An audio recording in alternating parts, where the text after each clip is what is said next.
So folks, welcome back to the channel again.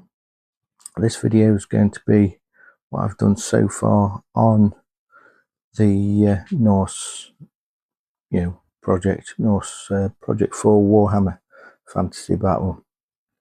And what I'm going to do is start off with some figures I'm going to be using as characters, and then we'll move on to what bits and bobs I've done for rank and file.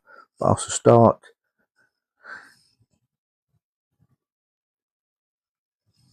start sorry, I just yawned again, sorry folks, with the painted ones first. So here's one of the Citadel figures from the 80s, and these are still, well, available on eBay, but they're getting ridiculous in price. This one is from War Games Foundry. They do quite a few ex-Citadel miniatures, so yeah, it can be used, or will be used, as one of my characters from the army. So that's that one. This next figure, I believe, is something that wasn't released, or is very reasonably rare. It's a Marauder figure, I've been led to believe, and yeah, again, he'll be used as a character figure.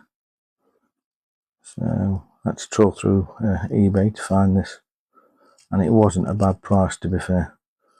It felt like I was getting chiseled, with money out my wallet. So, but yeah, so that's another figure.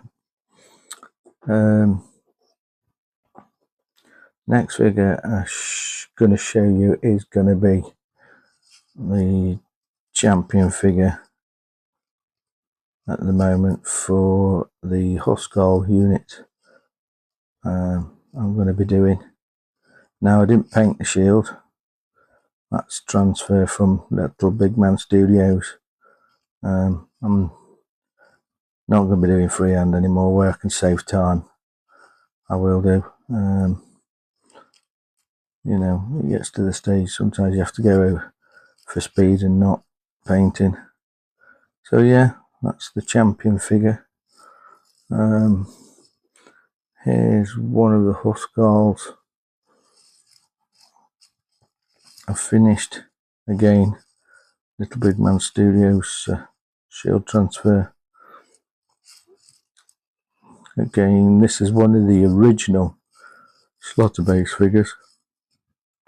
So sometimes, in the past I've dropped on some of these cheap, so I've picked them up. But yeah, so that's that one. So they're the painted figures that I've done so far. So now I'm going to drop onto another figure that's going to be, because you can have certain Viking leaders on horses. So I've gone for this.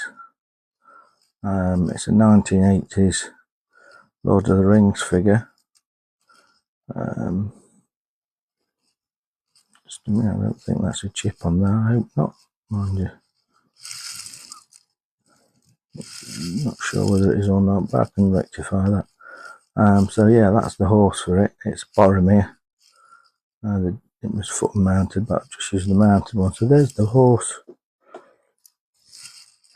and here's the rider.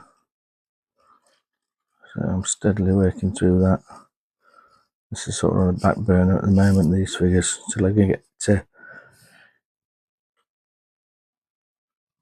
the figures completed for the Partisan game. So yeah, he's going to be probably the mounted king.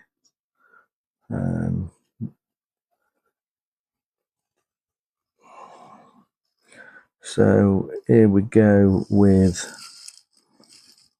the Gandalf figure, again from 1980s. I'm going to be using as obviously a wizard for the army. And this bit here, the sword tip's missing, but I don't think it looks too bad without it. So just just been started. So that's the wizard. Then back to the Huskarls unit. So there you go. It's one of the old barbarian figures, actually. It is slaughter based, but these old barbarians are available from War Games Foundry. So yeah, so it's another one of the ones I'm going to use for, you know, the Huskarls. Again, that's another one partly done. So a few of these mixed in, or you have one or two in amongst the unit. You know, it's not going to overpower it. And then another one, the original slaughter based command figures, which is a hornblower. This was the only one they did. I've left him with the axe because you start converting, it's a bit of a pain really, because you've got to cut that off, and then where the, you know, the bottom part of the axe catches is like a leather strap that comes round there. I mean, I suppose I could do it by cutting off there, and then putting a different weapon in, and then probably putting a sword hand in, but then you've got the problem of attaching shields. But I'd probably use one of the foundry ones. But yeah, we shall see. May have a bash at that.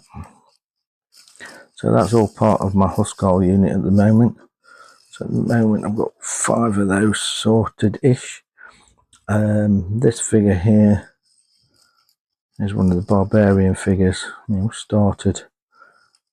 He will be used as one of the character figures because he sort of matches the background information of how he's equipped.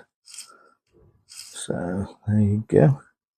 And then you have the Bondier. Okay, he's got quilted armour on, but the Bondier in the rules don't have any armour, so I thought, yeah, we'll do as that. If I did decide to do Huskarls with double-handed axe, you know, I'd drop that in, but I'm using this as just a shield and hand weapon figure. Again, another Bondier figure. Sword, unarmoured, will be carrying shield. This is one of the original slaughter-based ones as well. So yeah, steadily working through a unit. Another original slaughter-based figure. You can have units of huntsmen, I believe. Can't remember off the top of my head. So I'm doing a couple of these, so I've got some ranged shooting figures. So there you go. And then I've got a couple of dwarves. There's this one I started. It's one of the character figures from the old, I think it's Grudgy Drong. I just think he suits that, you know, role as a Norse Viking. Beautiful figure. I've always liked this one. Again, I can use him as either a champion or a hero figure for the Norse. Just think it's full of character, that. And there's next one here, which is one of the old dwarf lords of legend.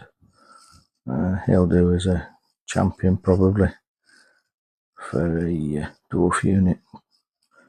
So yeah, there you go, folks. That's how far the project is now on the Norse dwarves and you know, Norse figures. So yeah, thank you for watching.